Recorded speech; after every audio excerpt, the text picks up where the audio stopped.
ఆకాశవాణి జాతీయ వార్తలు చదువుతున్నది డివి సత్యనారాయణ. ఈనాటి వార్తల్లోని ముఖ్య అంశాలు: భారతదేశంలో ఆధ్యాత్మికత విజ్ఞాన శాస్త్రంతోనూ సంప్రదాయం ఆవిష్కరణలతోనూ సమ్మిళితం అవుతుందని ప్రధానమంత్రి నరేంద్ర మోదీ పేర్కొన్నారు. దేశంలో 4 నూతన సెమీకండక్టర్ ప్రాజెక్టులను ఏర్పాటు చేసేందుకు కేంద్ర మంత్రివర్గం ఆమోదం తెలిపింది. ఇండియన్ పోర్ట్స్ బిల్ 2025ను లోక్సభ ఈరోజు ఆమోదించింది. హర్ ఘర్ తిరంగా కార్యక్రమం దేశ సమగ్రత ఐక్యతకు ప్రతీక అని కేంద్ర మంత్రి గజేంద్ర సింగ్ షెకావత్ అభివర్ణించారు. వార్తల వివరాలు: భారతదేశంలో ఆధ్యాత్మికత విజ్ఞాన శాస్త్రంతోనూ సంప్రదాయం ఆవిష్కరణలతోనూ సమ్మిళితం అవుతుందని ప్రధానమంత్రి నరేంద్ర మోదీ పేర్కొన్నారు. 18వ అంతర్జాతీయ ఖగోళ భౌతిక శాస్త్ర ఒలింపియాడ్ను ఆయన ఉద్దేశిస్తూ ఈరోజు ఒక వీడియో సందేశంలో మాట్లాడారు. అనేక శతాబ్దాలుగా ఖగోళ శాస్త్రంలో అనేక మంది భారతీయులు పరిశోధనలు చేస్తున్నారని తెలిపారు. శాస్త్రీయ ఉత్సుకతను పెంపొందించడానికి యువతను ప్రోత్సహిస్తున్నామని చెప్పారు. భారతదేశానికి ప్రపంచం అందిస్తున్న సహకారం ఈ ఒలింపియాడ్లో ప్రతిబింబిస్తోందని ప్రధానమంత్రి వ్యాఖ్యానిస్తూ, Today, we host one of the world's highest astronomical observatories in Ladakh. At 4,500 meters above sea level, it is close enough to shake hands with the stars. Our giant meter wave radio telescope in Pune is one of the world's most sensitive radio telescopes. It is helping us decode the mysteries of galaxies. దేశంలో 4 నూతన semiconductor తయారీ ప్లాంట్స్ను ఏర్పాటు చేయాలని కేంద్ర మంత్రివర్గం నిర్ణయించింది. ఆంధ్రప్రదేశ్తో సహా ఒడిశా, పంజాబ్ రాష్ట్రాల్లో ఏర్పాటు చేయనున్న ఈ సెమీకండక్టర్ ప్లాంట్స్కు కేబినెట్ ఈరోజు ఆమోదం తెలిపింది. ప్రధానమంత్రి నరేంద్ర మోదీ అధ్యక్షతన జరిగిన మంత్రివర్గ సమావేశం నిర్ణయాలను కేంద్ర సమాచార ప్రసార శాఖ మంత్రి అశ్విని వైష్ణవ్ పాత్రికేయులకు వెల్లడించారు. ఉత్తరప్రదేశ్లోని Lucknow metro rail project phase 1B పనులకు కేబినెట్ ఆమోదం లభించిందని తెలిపారు. ఇది పూర్తయితే లక్నో నగరంలో 34 కిలోమీటర్ల మేర మెట్రో రైల్ నెట్వర్క్ ప్రజలకు అందుబాటులో ఉంటుందన్నారు. ఇక అరుణాచల్ ప్రదేశ్లో 700 మెగావాట్ల జల విద్యుత్ ప్రాజెక్టుకు సైతం కేబినెట్ ఆమోదం తెలిపిందన్నారు. అదేవిధంగా 4,594 కోట్ల రూపాయల వ్యయంతో 4 సెమీకండక్టర్ తయారీ ప్లాంట్స్ను ఏర్పాటు చేయనున్నామని అశ్విని వైష్ణవ్ వివరిస్తూ, इलेक्ट्रॉनिक्स मैन्युफैक्चरिंग अपनी बहुत अच्छी आगे बढ़ी है, उससे भी सेमीकंडक्टर की डिमांड लगातार बढ़ती जा रही है. तो अब complete ecosystem design, wafer fabrication, packaging, manufacturing of components, assembly, testing, final production, हर चीज पे इलेक्ट्रॉनिक्स के हर सेक्टर पे हर डायमेंशन पे काम चल रहा है. आज 4 सेमीकंडक्टर प्रोजेक्ट्स अप्रूव हुए हैं, 2 उड़ीसा में, 1 पंजाब में और 1 आंध्रा में. ఇండియన్ పోర్ట్స్ బిల్ 2025ను లోక్సభ ఈరోజు ఆమోదించింది. ఓడరేవులకు సంబంధించిన చట్టాన్ని ఏకీకృతం చేయడం, సమీకృత పోర్టు అభివృద్ధిని ప్రోత్సహించడం, దేశంలోని తీర ప్రాంతాన్ని సద్వినియోగం చేసుకోవడం ఈ బిల్లు ముఖ్య లక్ష్యం.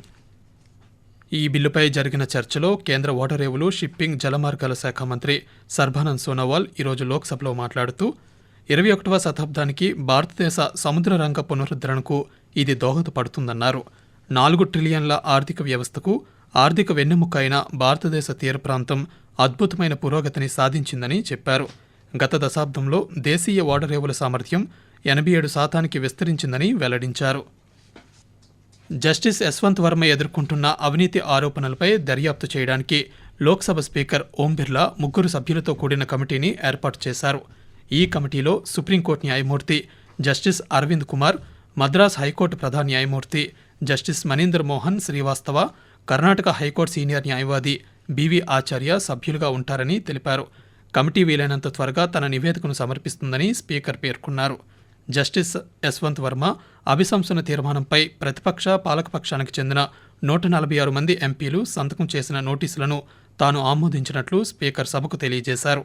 అవినీతికి పార్లమెంటు పూర్తిగా వ్యతిరేకమని, ప్రజలకు న్యాయ వ్యవస్థపై నమ్మకం ఉందని ఈ సందర్భంగా ఓం బిర్లా పేర్కొన్నారు. ఆకాశవాణి జాతీయ వార్తలు వింటున్నారు.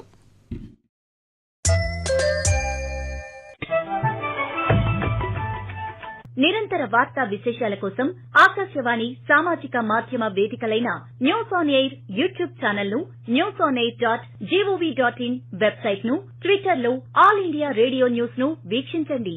తెలుగు ప్రాంతీయ వార్తా విశేషాల కోసం ఆకాశవాణి న్యూస్ విజయవాడ మరియు Akashvani news Visakhapatnam YouTube channels ను వీక్షించండి.